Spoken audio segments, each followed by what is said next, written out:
Oryu is a skeptic loser who looks like a deflated Nanami until he moves in with 3 temple sisters and has to choose which to pipe. It all starts when he arrives at the shrine. The tourists think he might be praying to the gods to pass his exams, but Oryu doesn't believe in all that stuff. He'd rather hang out with Tom Cruise and the rest of the science huggers. He then heads up to the temple to introduce himself, but no one seems to be around. Oryu decides to look around when he hears the sound of girls changing in the next room. He narrowly escapes the usual walk-into-plot scene, but the door suddenly flies open, and 3 plot goddesses appear for a second. Oh my! The door closes again, and Oryu hopes he can pretend he didn't just experience a second solar system, but the girls return to give him hell for peeping. The girls turn out to be shrine maidens, and Oryu later explains that he's supposed to be moving in with them. The tsundere sister refuses to accept that some creeping Tom would be staying with them, so Oryu asks for the priest to prove it. Unfortunately, their granddad won't be back till the next day. The girls then introduce themselves. There's Asadi, the youngest sister who secretly wants her V card swept aggressively, Yaw, the older sister who sounds like she's permanently on acid, and Yuna, who's got a successful future as a Karen. Oryu is thankful they're all weirdos, so he doesn't have to pretend to play nice with them. His only interest is in the pages of his book. At this, Yuna grudgingly warns him to be on his best behavior if he hopes to get dinner. Later, Ya shows Oryu to his room, claiming to have cleaned up for his sake. However, when she opens the door to the overstuffed closet, Oryu rushes to save her from being pummeled by garbage. Yuna runs in to check on them and finds Oryu getting buried under Ya's golden globes,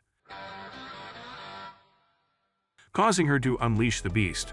Later, Oryu returns to studying when Asadi appears and suggests they get to know each other better. When Oryu refuses her company, Asadi worries that his trouser equipment doesn't work right.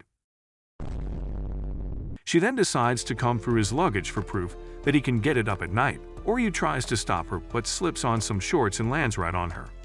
When Yuna comes in to check on them, she finds Oryu's bolt too close to Asadi's nut and turns into Godzilla. Later, Oryu still struggles to study, so he decides to take a potty break. When he sees the light on in one of the rooms, he goes to check who's still up and finds Yuna spread out on the floor. To stop her from catching a cold, he grabs a blanket for her, but Yuna wakes up at the wrong time and thinks he's up to no good. She freaks out, causing the other sisters to walk in on them playing body twisters. They shut the door for their own sanity, but Oryu tries to explain that he prefers his hand over girls, prompting Yuna to scatter salt on his evil. Afterward, they all sit together, and Oryu asks what Yuna was doing up so late. He notices the papers on the table, so the girls explain that they're Omamori charms. Yuna insists that she had to do it alone, so that Oryu's jizz-stained hands would never touch them, making Oryu ask why she would go that far if it doesn't make any money. At that, the girls begin to pull out the red strings from their hair, explaining that shrine maidens help to connect people who need help to the gods. They then make their prayers with the red string wrapped around their hands.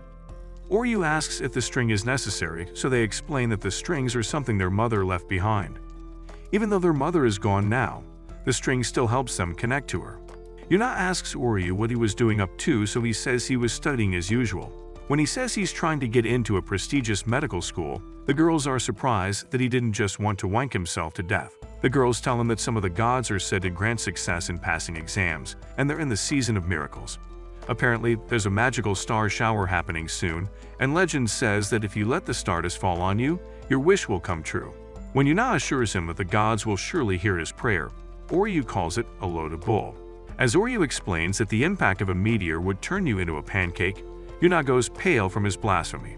To make it worse, Oryu insists they must have fairy tales for brains, so Yuna finally loses it and tries to perform a ritual to curse the knave fool. Thankfully, Ya manages to stop her. The next day, more and more visitors come to the shrine while Oryu broods by a tree, lamenting how none of that mambo-jumbo works. Suddenly, he overhears Yuna's atrocious attempt to speak English to a little girl who will go home to have nightmares now. Oryu steps in and fluently tells the girl to accept the talisman, so the girls gladly grabs it and waves them goodbye. Afterward, Oryu offers to teach Yuna some better English, so she doesn't scare off the foreign tourists, but Yuna refuses to take help from him. However, she thanks him for stepping in and promises to study her English more. Suddenly, a bird swoops down and steals her red string. Yuna remembers when her mom handed them those red strings and they instantly became treasures. Now some overgrown mosquito has flown away with it. Later, Yuna looks depressed cause she hasn't found it yet, so her sisters assure her that the gods will surely help them find it later. Oryu suddenly butts in and scolds them for leaving everything to the gods. He insists that no amount of prayer would actually make their wishes come true, and they had to get at their and do it themselves. Yuna fires back and says the gods would never abandon anyone who prays to them for help.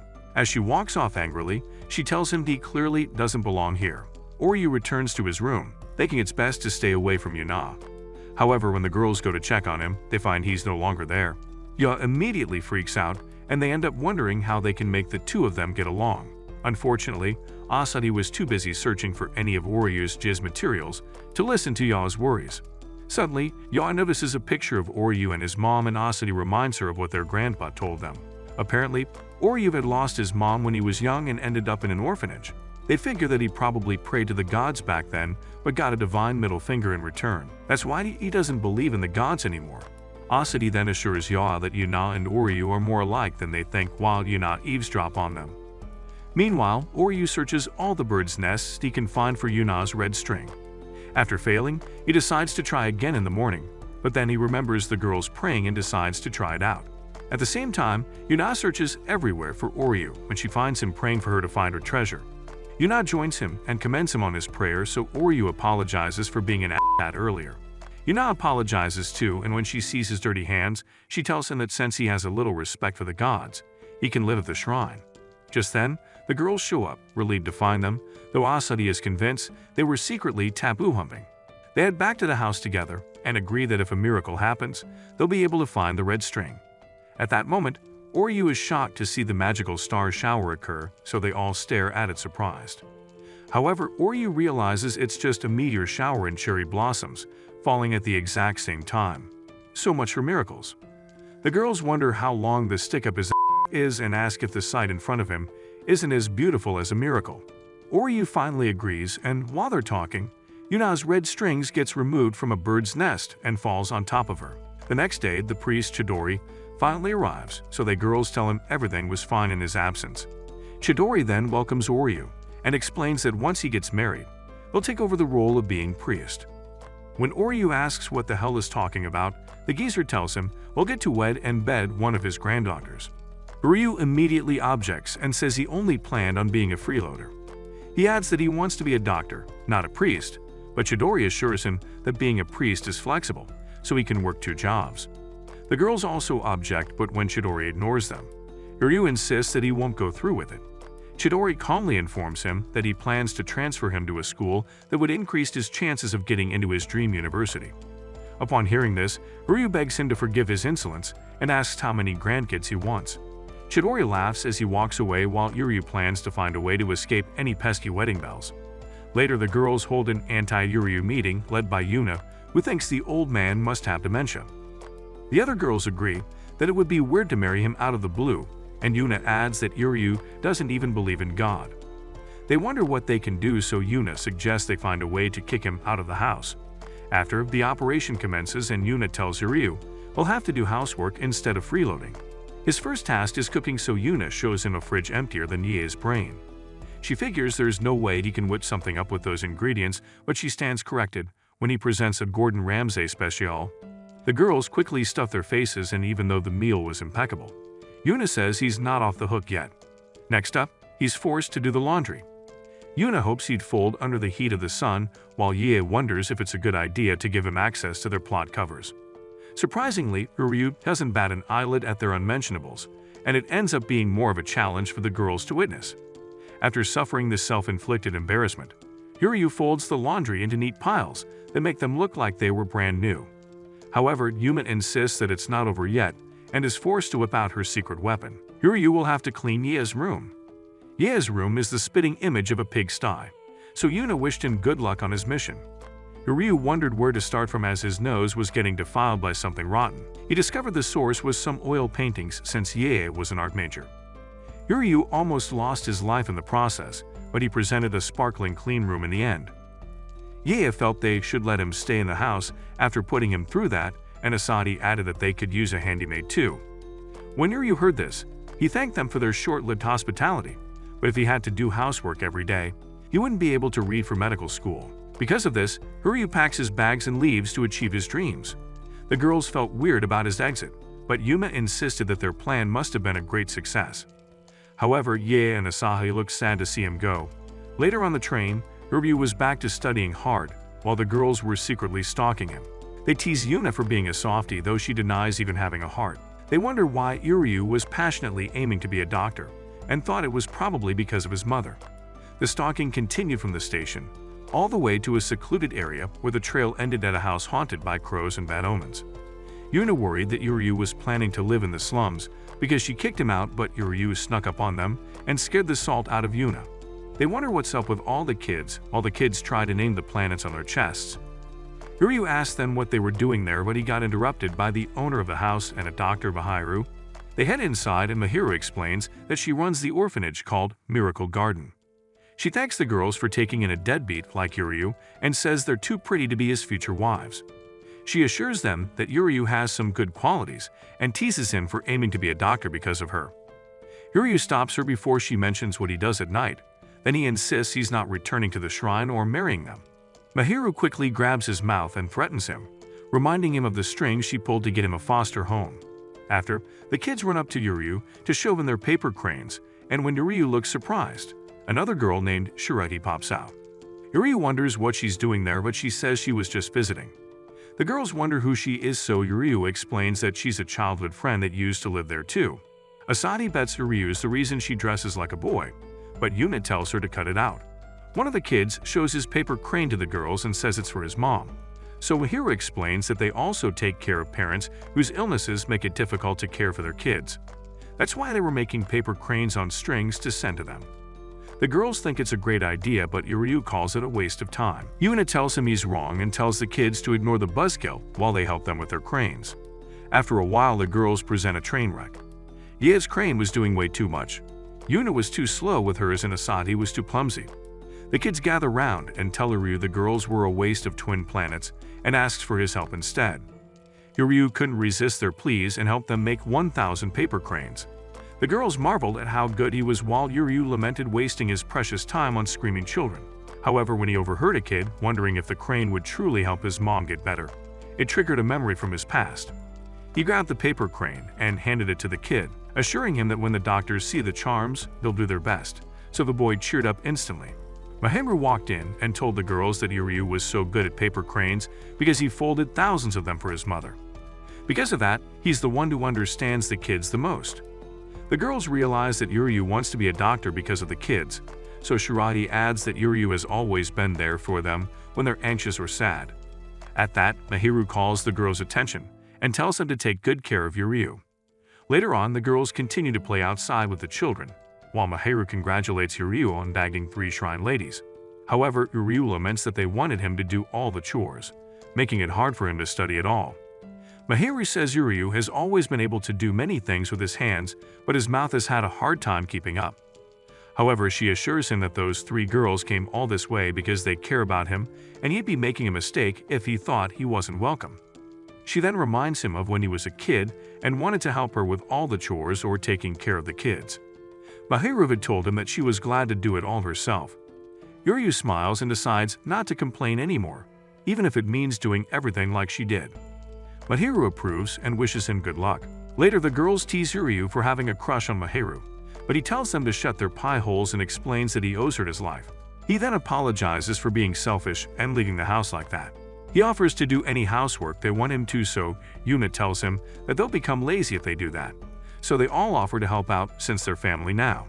Uryu gladly accepts, but the girls turn out to be housework. His room was back to square one in less than a day.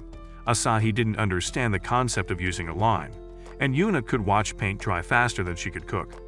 Uryu realized there was no hope for the trio of airheads. Just then Chidori popped in and said he was glad Uryu was finally acting like a successor. However, Uryu still planned to do something about that marriage part later. Chidori then suggested that he should have a formal marriage interview with each of his granddaughter to deepen their bonds. Some days later, Chidori comes to drag Uryu for his first marriage interview. Uryu figures the sisters are just as uninterested as he is until he sees Asadi playing her part all too well. Chidori announces the beginning of the interview, so Asadi informs Uryu that he'll have to spend the day with her. Chidori leaves to let the crazy kids have fun. so Asahi tells Yuryu they should enjoy the fun while it lasts. She then gets up close and starts to take off her robes, making Yuryu pretend to shield his eyes. Unfortunately, all he sees is a talking flatboard that wants to go running. Moments later, Asahi and Yuryu go running together and she explains that running is basically like breathing to her. Yuryu doesn't take her seriously since she's the most happy-go-lucky of the sisters, so Asahi threatens to leave him behind. Yuryu smugly says there was no way she could smoke him until he ends up half dead 5 hours later. He heads inside, hoping to take a shower, but finds the door wide open, revealing Asahi's barren chest. Asahi then teases that she prefers getting open air, but Yuryu calls her sick. The next morning, Yuryu realizes he overslept and blames Asahi for tiring him out. However, Asahi suddenly appears in his bed and tells him she'd like to continue their interview. Before she subjects him to an early morning marathon session, she wants to grab a new pair of running shoes. Yuryu calls her out on just using him, but Asahi says she's got to tell her grandpa they did the interview. Yuryu sees the storage room has been hit with the same tornado that ran through Ya's room, but Asahi is too busy fantasizing about being locked alone with the boy. The plot gods quickly pulled some strings and locked the doors so they couldn't get out. Asahi broke the news that since it's an old door, it wasn't going to budge. Yuryu tries to think up a solution when he notices Asahi begin to malfunction. Unlike her usual flirty self, he then remembers what she said in the bathroom and figures that she's scared of cramped spaces. Asahi tries to deny it, but when Yuryu sees her shaking, he places his hand on her head to calm her down. He then offers his back as protection so Asahi clings tight to him, while Yuryu tries to break through the window. Later that morning, Yuryu finally managed to make a hole big enough for him to fit through. Asahi notices his bruised hands and is moved by how brave he is till he realizes how high the room is and starts stalling. Eventually, he drags himself down and opens the door for Asahi, who has the audacity to tease him for having a phobia.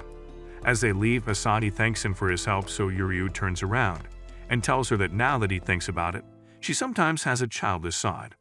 Asahi turns as red as your old report card and denies it, but suddenly, Ya and Asahi run up to ask where she's been all morning. Asahi tells them she had an unforgettable night with Yuryu, triggering Yuna and her salt. The next day, Yuryu prepares to face Yuna, but when he sees her fully in wifey mode, he suspects the world is ending. They take a walk together, and Yuna acts unusually gentle and sweet.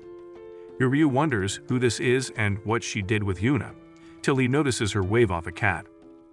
Later, Yuryu asks Yuna why she's been acting strangely. Suddenly, Yuna pushes him down and tries to come onto him, but Yuryu pushes her back, insisting that he didn't want to make crack babies. Yuna finally returns to her bossy self and explains that she's only doing this for the sake of the shrine. She then leaves to pick flowers while the other girls say that was downright hard to watch.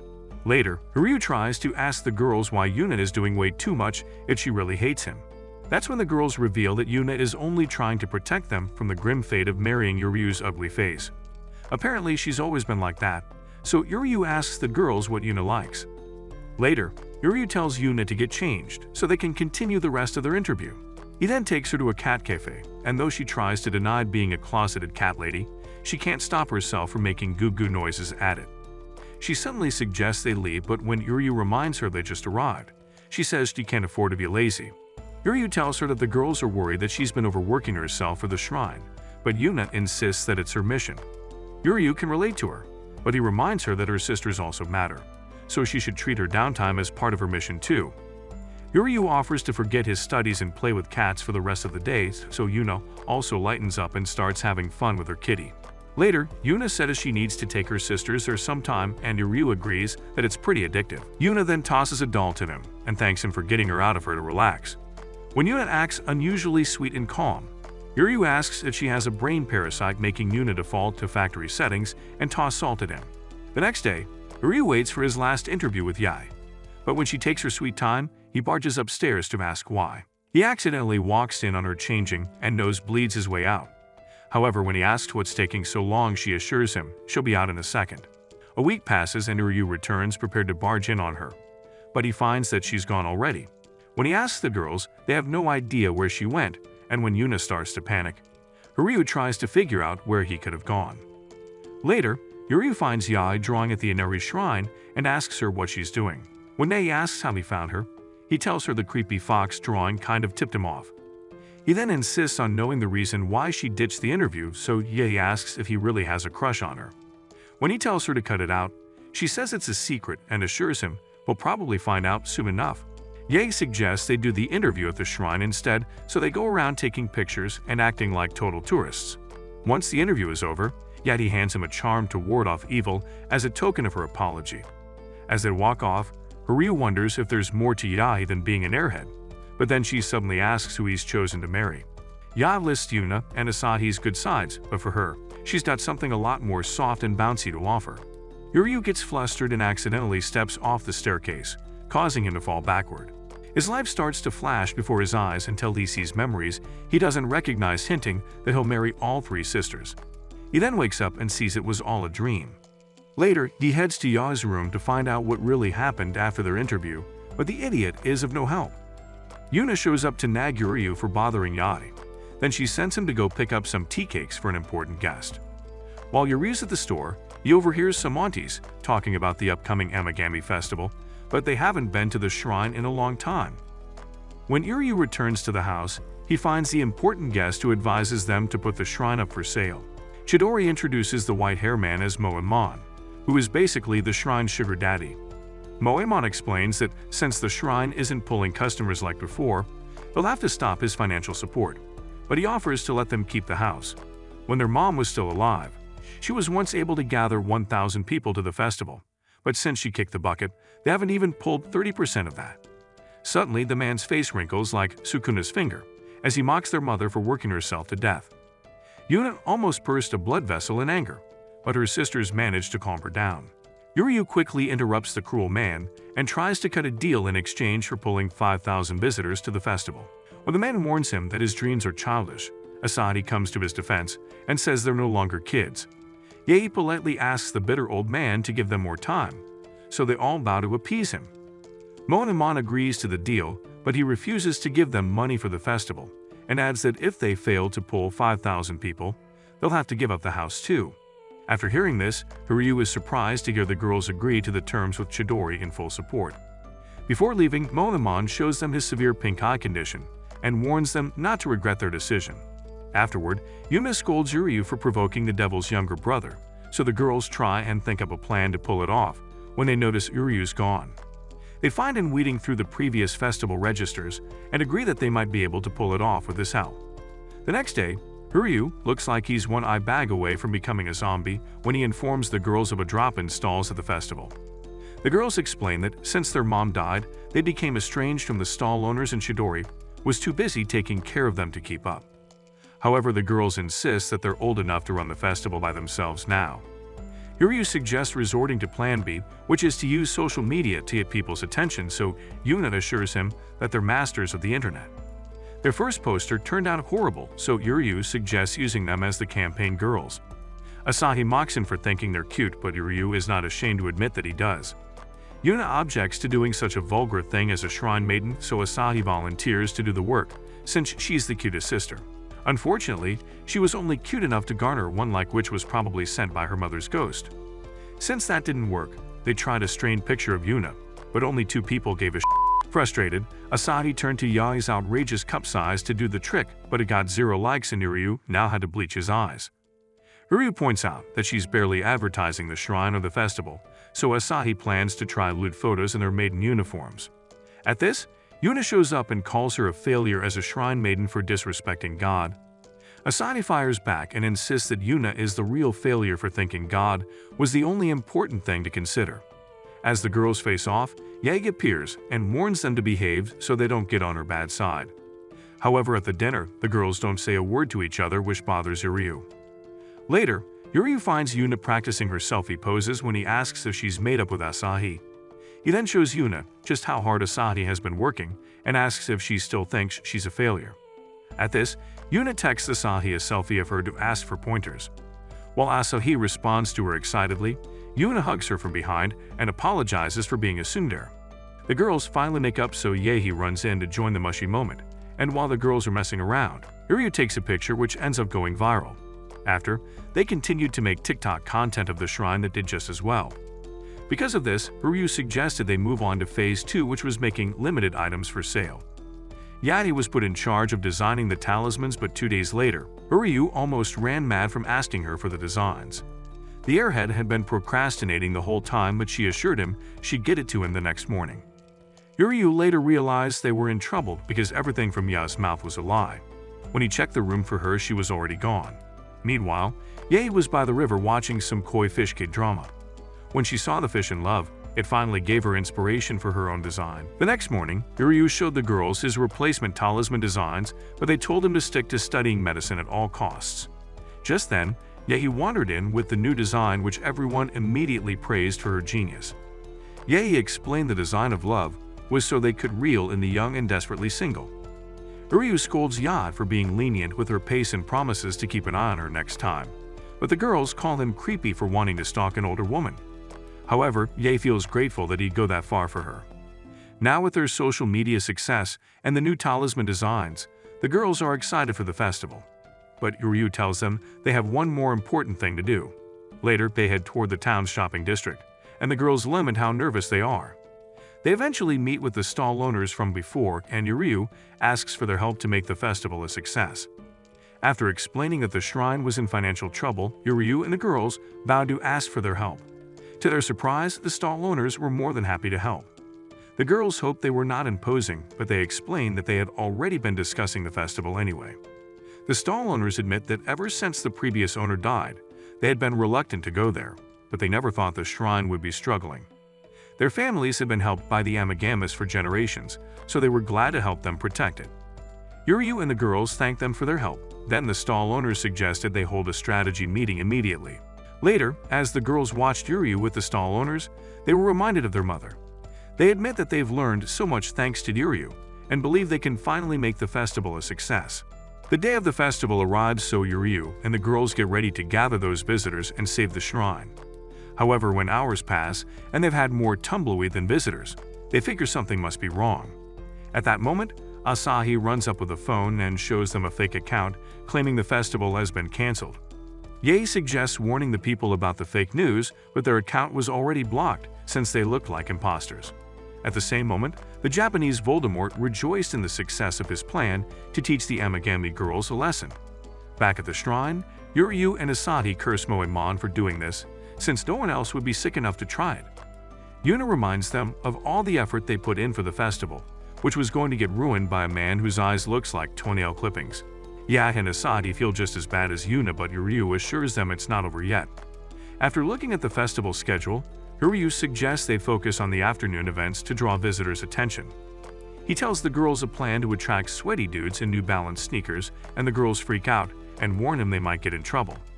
However, Chidori overhears and insists that it's a good idea. The stall owners also say they're ready to help, so Uryu grabs some flyers to pass around and leaves the rest to the girls. As the girls watch and run off, Asahi asks if God will scold them, but Chidori tells them the most important thing is to have fun with God. The stall owners agree to have fun too and share in the girls' happiness. Meanwhile, Ryu tries to pass out flyers for the festival, but something about a man in a bathrobe just doesn't get people to respond. Just then, Mahiru shows up to help and show him how it's done. Shirahi and the kids also show up to help, so Uryu asks what they're all doing there. Mahiru says they heard they were in trouble and figured Uryu would be trying to solve it alone. They tell Uryu to lighten up and agree to stay and help. With this, they're finally able to pass out the flyers just in time for the main attraction. Yuna and the girls show up on a parade float to show off girls in bathrobes instead. When the crowd sees how cute the shrine maidens are, they decide to stop by the festival. Moemon watches this happen and laments his plan going sour. Meanwhile, the girls lament how much Uryu disrespects God, but since they're already up there, they decide to have fun with it. The crowd is drawn to the girls, making Uryu think they can finally hit 5,000 visitors. However, it starts to rain and everyone runs for shelter. Because of this, the festival is left emptier than Ye's brain, and the radio broadcast says the storm is likely to continue for a long time. Uryu looks defeated as he stares at their visitor counter. He decides to head out in the rain, despite the girls warning him about catching a cold. But despite their luck, the girls assure Uryu that God would never turn his back on them and would surely lend a helping hand. At this, they run to the prayer stand and beg God to help them with the festival. Uryu watches the girls pray aimlessly in the rain and takes off running. Uryu feels frustrated by how powerless he feels and wonders what he can possibly do to change things. Just then, the storm comes to an end, and Yuryu notices something incredible. The girls catch up to him to make sure he's okay, so Yuryu points out a scene from a Disney fairy tale, making Yuryu think it really might be a miracle. Moments later, the girls put on a shrine performance in the middle of the cherry blossom trees. The crowd watches as they wave their fans around in perfect unison, and one lady even shares the moment on her TikTok live. After shaking their bells a little longer, the performance finally ends with a bow. The crowd cheers as the leaves continue to fall, adding to the attraction. Yuna is grateful for the miracle when she sees the huge turnout, and Asahi points out how this really turned into a lake of love. As the people continue to watch, Asahi says it reminds her of the days their mom was around. At this, the girls are encouraged to do even better as shrine maidens, so Yuna suggests they bring more people to the shrine and to God. Thanks to this, a ton of people visit the festival, and Ye's designs are an instant hit. Yuryu mans the store as a one-man army, so Mahiru shows up to help him again, causing Yuryu to thank her for the help. Mahiru says she's always wanted to cosplay as a shrine maiden anyway, but she's mostly glad many people were able to visit the festival. When she points out how hard it is to live in a shrine, Ryu laments how the girls keep pushing him around, and he's barely getting any study time. There's still the issue of marrying one of them, which is enough to drive him crazy, and not the good kind. However, Mahiru points out how much trouble he goes through to help them, so Yuryu says he only felt no one should go unrewarded after so much hard work. Another customer comes up, and as Yuryu attends to her, Mahiru sees that he's actually enjoying himself. After sunset, the group notices they're one person short, and there's only 5 minutes left. Unfortunately, there are no more visitors left, so Moenmon shows up to brag that they're out of time. However, to their surprise, Moenmon tells them they passed, and that he'll continue to support them. They inform him that they're one visitor short, so he tells them to add him to the list. He counts on them to bring more visitors from then on and leaves. While they drive off, Moenmon brags they won't get cheeky again if they owe him a favor. Back at the shrine, Ryu is relieved to have the shrine saved, while Asahi can't believe they actually pulled 5,000 visitors. She sheds a tear of joy that they can continue living there, causing Yuna to hug her, and admit she can't believe it either. Yet he agrees and says it was all thanks to Yuryu. To express her gratitude, she kisses him on the cheek, causing his brain to short-circuit. When he starts to nosebleed, Yuna senses his dirty thoughts and prepares the salt while Chidori watches them proudly. The next day, Yuryu tries to study when he remembers the kiss from Ye and slams his head into the table to exorcise his crotch demon. After agonizing over it, Yuryu wonders if Ye might actually like him. Asahi shows up and says he's overthinking it and will end up distracted from his studies. Yuryu admits it, so Asahi offers to find out Ye's true feelings for him. That afternoon, Asahi asks Ye what she thinks of Yuryu, and when she tells him he's a good guy, Asahi tells Yuryu that's girl code for he doesn't matter. Yuryu tries to accept his L gracefully when Asahi admits that even they don't know what planet Ye is on half of the time. She decides the only way to pull out her true feelings is to back her into a corner by forcing her to go running. Ye lags behind thanks to the anchors on her chest, and Yuryu wonders if this is actually a trap. Once Ye is exhausted, Asahi asks what she thinks of Yuryu again, but Ye says she only cares about going home and taking a bath. When they return home, Asahi and Ye soak off together, and Ye asks why Asahi invited her on the run. Asahi gets embarrassed as she asks why Ye kissed Yuryu. She explains that even though Yuryu is good-looking if you close both eyes, he's just a rando who is being forced to marry one of them. Asahi asks if Ye has actually come to like him, but Ye playfully says she's not telling, shocking Asahi. After, Asahi reports her failure to Yuri, who says it was probably a dumb idea to involve someone who's younger anyway. Asahi gets upset, so when Yuryu tries to pat her head in appreciation, she blocks it and tells him she doesn't like being treated like a child. Yuryu apologizes and says she reminded him of the orphanage kid, so Asahi decides to show him she's not so innocent. She climbs on top of him and nibbles on his ear. When he asks why, she says she's not telling and runs out of the room, leaving him with a developing brain tumor. The next day, Yuryu struggles to brush his teeth thanks to the lustful thoughts of tag-teaming the sisters. Yuryu prays Yuna would at least be saner when he stumbles into her acting strange. Yuna insists she's not hiding anything when Ye shows up and asks what's wrong. Yuryu says Yuna's hiding something, so Asahi advises her to talk to Yuryu about it. But Yuna says he might leak the information. That night, Yuryu manages to complete his study session without a hitch, so he wonders if the girls have been abducted by aliens. He rushes out to check when he finds Asahi crouching outside Yuna's room. She tells him to keep it down and watch something interesting, so they witness Yuna hard at work to make a talisman. Asahi explains that her birthday is the next day, so Yuryu figures the girls were hiding their presents for her earlier. Asahi says Yuna sucks at keeping secrets, so they go over to Ye's room and find her sewing stuffed animals for demons to possess later. By midnight, Ye tells Yuna her present is cute, but Asahi would definitely like hers better. However, Yuna scoffs and insists her present was better. The girls begin to argue while Yuryu watches. He asks Asahi if she even cares about either gift, but she just smiles to herself. Suddenly, Ye and Yuna trip and ruin both of their gifts, so Yuryu prepares to go in and scold them when Asahi stops him and tells him to watch. Asahi asks the girls what they're up to, so they wish her a happy birthday and apologize for screwing up her presents since they're such klutzes. However, Asahi appreciates Yuna for focusing hard on making one thing, while Ye made so many things for her. She says she loves them both and thanks them, so they all share a wholesome hug. When Yuryu comes closer, Asahi says the only thing that matters is all the effort they made for her sake. She then asks Yuryu what he has to say, so he shyly wishes her a happy birthday while the girls head back to bed. Later that morning, Yuna and Ye wake up, wishing they could have given Asahi their gifts. They suddenly spot Asahi, who says she's got something interesting to see, so they enter the living room to find the broken presents back to normal. Beside them, Yuryu is fast asleep as he holds a book about hand-sewn accessories. The girls think it was sweet of him, and Asahi finds a note wishing her a happy birthday. Later, Yuryu has a dream where Yuna tells him she wants to express her gratitude and plants a kiss on him. Yuryu wakes up and wonders what that was about while the talisman from Ye lies nearby. He then gets a text from Mahiro asking if he's free.